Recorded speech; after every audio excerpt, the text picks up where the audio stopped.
So the first step we're going to talk about is and not but. Now, this is one of those ways that we're going to talk a lot about the power of language. And the power of language, you wouldn't think that a simple conjunction would make that big of a deal, but it really does. In the article I referenced, going to meetings and hearing teachers say, Johnny is a great at math, but he's bad at gym. And those things are not related. But what happens is when we say things that way, our kids hear that and our kids feel this idea of it doesn't matter that I'm good at X because I'm bad at Y.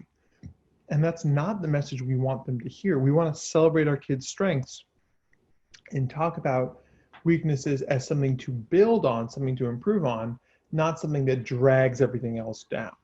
So we want to practice taking the word but out and replacing it with and, treating them as two separate thoughts that are combined, not one that underdoes the other.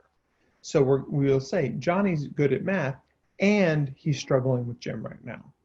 Both are they're two separate thoughts, but they're not related. This is an important thing because when we give our kids feedback, we tend to try to combine compliments and criticisms or compliments and constructive criticism. And that's great, but let's be really strategic with how we choose to do that. Johnny, you're doing awesome in math, and I really love the way that you're turning in your homework. You're asking great questions, period. Now I'm going to give you some feedback. That feedback is, I'd like you to try and stay on task a little bit more, and I'd like you to show more work. When we set it that way, when we use and, we basically create two columns. And we put the stuff we want to hear in this, and we hear the constructive criticism in the other. If we use that but, Johnny, you're doing all these wonderful things in math, but I want you to work on all these things. Your gifted kid is good. All they're going to hear is the but, bad, bad, bad, bad, bad. And that's loud. It's loud in our brains. So all these wonderful things were said. I'm sure if we looked at the transcript, they'd be in there. But you know what? Your kid is only going to hear, or mostly going to hear, but I was bad at this, but this wasn't good enough. And that, it undercuts the best intentions that we have in the positive praise.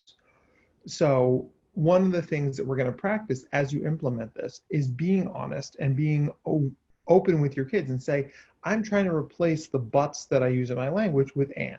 So you may hear me change the words I say, and that's okay. Your kids actually like to respond to your own growth curve. So if you say, I think you're doing great with distance learning, but I'd like you to pay better attention. Wait, hold on. I'm sorry. Let me try that again. You're doing great with distance learning, and I'd like you to pay more attention. Your kids are going to be on board. They're going to give you feedback from changing your language, and everyone will get better faster.